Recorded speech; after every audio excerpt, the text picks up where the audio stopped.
ब्रेकनंतर दुपारच्या बातम्यांमध्ये पुन्हा एकदा स्वागत. एक अतिशय महत्त्वाची बातमी येते. ओबीसी आरक्षणासंदर्भात सुनावणी सुरू झालेली आहे. तसंच स्थानिक स्वराज्य संस्थेविषयी कोर्टात सुनावणी सुरू झालेली आहे. रखडलेल्या निवडणुकीचा मार्ग मोकळा होणार का हे आता बघावं लागणार आहे.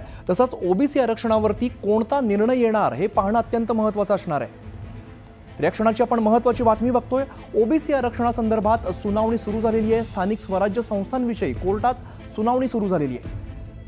रखडलेल्या निवडणुकीचा मार्ग आता मोकळा होणार का, तसंच ओबीसी आरक्षणावरती कोणता निर्णय येणार हे पाहणं अत्यंत महत्त्वाचं असणार आहे.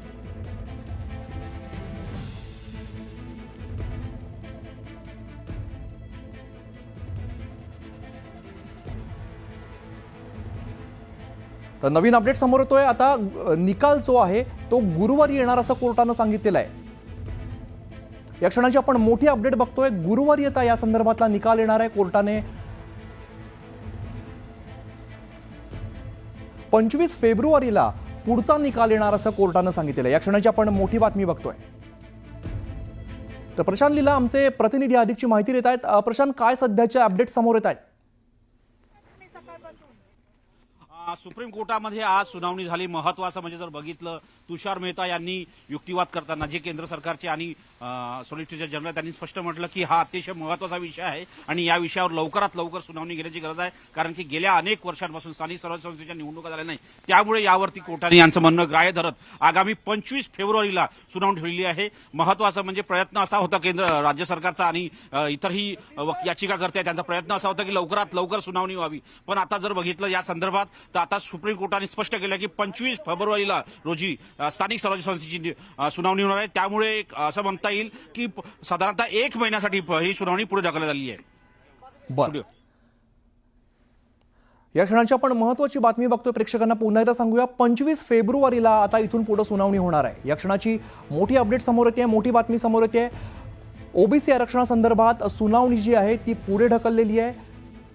पुन्हा एकदा जाऊया प्रशांत यांच्याकडे. प्रशांत, 25 फेब्रुवारीला आता सुनावणी होणार आहे. इथून पुढे कामकाज कसं असणार आहे?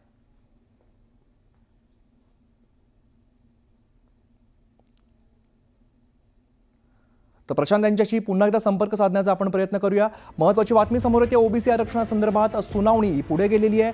25 फेब्रुवारीला आता सुनावणी होणार आहे. त्यामुळे आता 1 महिन्यासाठी ही तारीख पुढे गेलेली आहे. ओबीसी आरक्षणासंदर्भात महत्त्वाची बातमी समोर येते. ओबीसी आरक्षणासंदर्भात सुनावणी जी आहे ती आता पुढे गेली आहे. 25 फेब्रुवारीला सुनावणी पार पडणार आहे.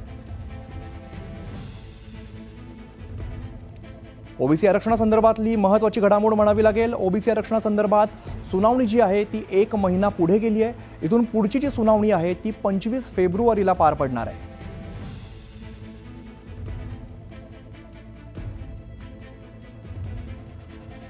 ओबीसी आरक्षणासंदर्भात खरं तर सुनावणी सुरू होती आणि आता 1 महिन्याने ही सुनावणी पुढे गेलेली आहे. इथून पुढची जी सुनावणी आहे ती 25 फेब्रुवारीला पार पडणार आहे.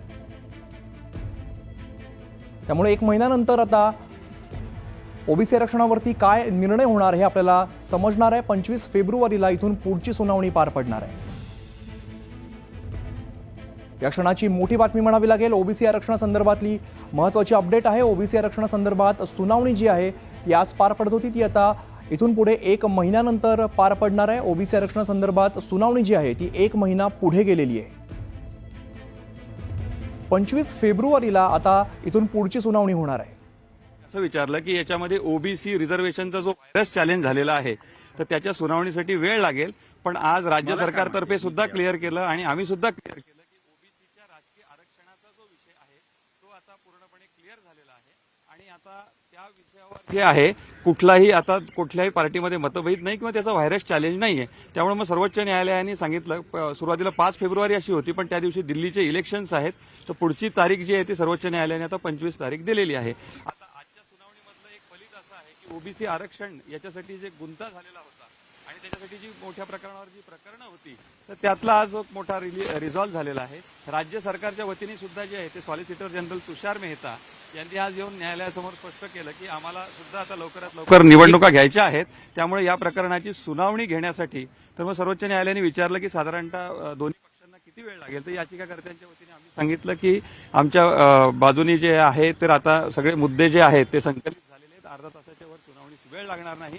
त्याचबरोबर जे सॉलिसिटर जनरल साहेब आहेत त्यांनी सुद्धा असं सांगितलं की तासाभराच्या वर आम्हाला वेळ लागणार नाही.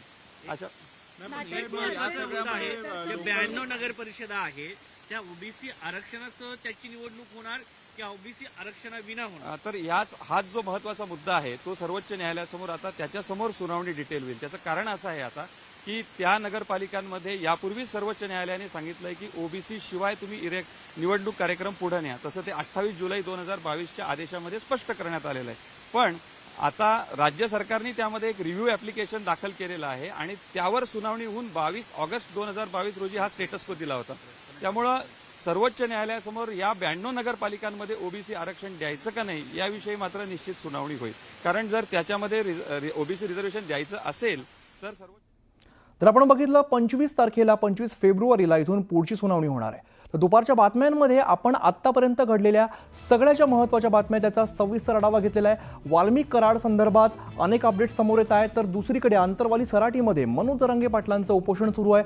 मराठा आरक्षणासंदर्भात उपोषण करतायत आणि आजचा उपोषणाचा 4था दिवस आहे. आपण काल पण बघितलं होती त्यांची प्रकृती जी आहे ती काहीशी खालावलेली होती. आज हा 4था दिवस आणि या 4थ्या दिवशी संतोष देशमुख यांचे कुटुंबीय सुद्धा त्यांच्या भेटीला पोहोचलेले आहेत. त्यांच्या हातून त्यांनी पाणी पिलेलं आहे. या संदर्भात सगळे जे सविस्तर अपडेट्स आहेत ते आपण इथून पुढच्या बुलेटिनमध्ये सुद्धा बघणार आहोत. यापूर्वी एक